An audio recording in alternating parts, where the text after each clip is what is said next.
Okay, so let's get right into this. We're looking at a mixtape that claims to be so much more than just music.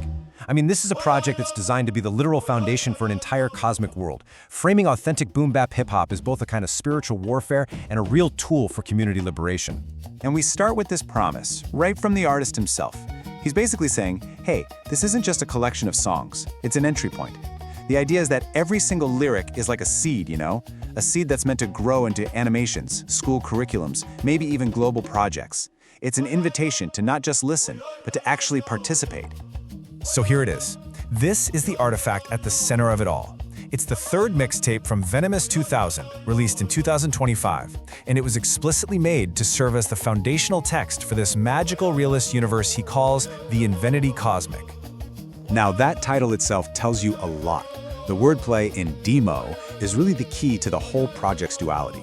On the one hand, you've got demo, which is all about that raw, unfiltered, boom-bap skill. But on the other hand, you have demon, and that points to the spiritual warfare we talked about, that constant dance between creative power and the inner forces you have to get in harmony with. Really, you should think of this mixtape as a kind of puzzle box. The music, at its core, is authentic hip-hop for sure, but the lyrics? They are intentionally layered with coded messages, little nods to history, and spiritual ideas that go way, way beyond just the beat. So each track can stand on its own, but it's also a piece of a much larger picture. So to see how this all builds, we've got to look at the creator himself. Behind the whole cosmic persona is Dwayne Shepard, also known as Venomous 2000. And to really understand the universe he's building, you first have to understand where he comes from, Passaic, New Jersey. This timeline just shows this incredible fusion of worlds that defines all his work. You see the street epistemology. That's the wisdom you get from lived experience, from freestyling in Passaic. And then you see how that gets refined by the academic framework of Africana studies. It's this blend of the street and the science that becomes the engine for everything else, from his art to his 17-year commitment to education right in his own hometown. And his work, it goes so far beyond the microphone. We're talking about a CEO, a philanthropist, an author, even an urban gardener. But all these roles are connected. They all weave together the art, the education, the business, and sustainability. It's all part of a single cohesive mission. So you might be wondering, how does all this cosmic music and raw lyricism actually translate into real-world impact? Well, the answer is in how he bridges his creative vision with tangible, on-the-ground action, connecting the African diaspora all the way from his corner of New Jersey to West Africa. He basically operates through two distinct but totally interconnected entities. You've got V2G Multimedia, which is the creative engine. That's what creates the artistic vision, the music, the videos, the whole brand. Then you have the Global Village Initiative, or GVI. That's the philanthropic vehicle that executes the action, taking all that energy and turning it into community transformation. And this is where that vision becomes reality. This isn't just talk. The GVI has already made significant, tangible progress in the village of Nahus, Nigeria. They've actually constructed a school, and now they're moving into the next phase, installing electricity, plumbing, and getting vital resources to the students. It's actually happening.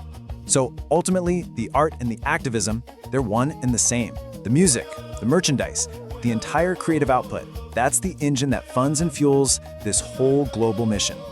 When you engage with the mixtape, you're not just a listener, you're actually participating in this work. All right, so now let's zoom out and look at the most abstract layer of this whole project, the grand conceptual universe that holds all these ideas together. It's time to enter the Invenity Cosmic.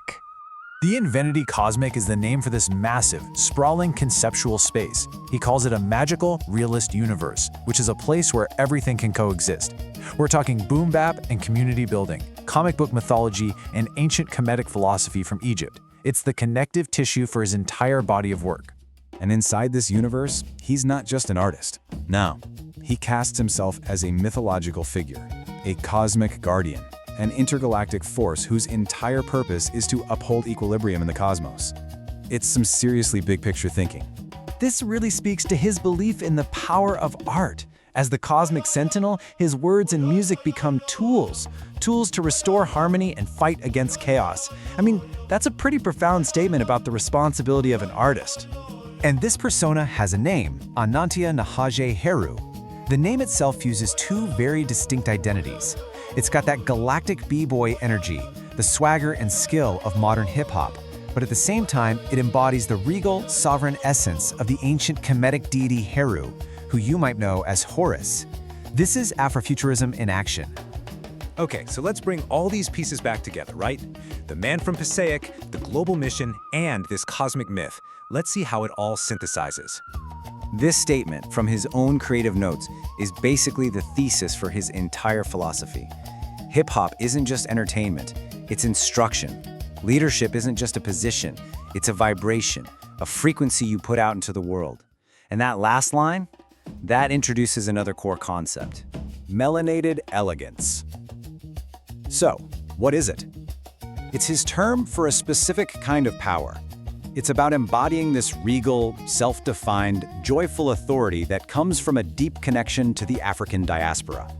And in practice, it means building a school where one was needed or creating a curriculum that actually reflects your students. It's an act of what he calls self-coronation. When you look at his work, you can see this clear four-step process. It starts with the street, raw, authentic experience. Then, it's elevated by the science, infusing it with Kemetic wisdom and cosmic philosophy. This combination then fuels the action, using the art to build real-world institutions like the GVI. And the final result? Transformation, for the individual and for the community. And this powerful lyric from the mixtape just perfectly wraps up his entire mission. It champions deep thought as a sole occupation. And when you're faced with no cooperation, the response isn't to retreat. It's to use that creative energy to inspire and empower on a massive scale, to electrify the nation. So in the end, the Heru Mixtape is a profound challenge. It pushes all of us to see art not just as something to be consumed, but as a powerful tool, a tool with universe-building potential. And it leaves us with a pretty big question to think about for ourselves.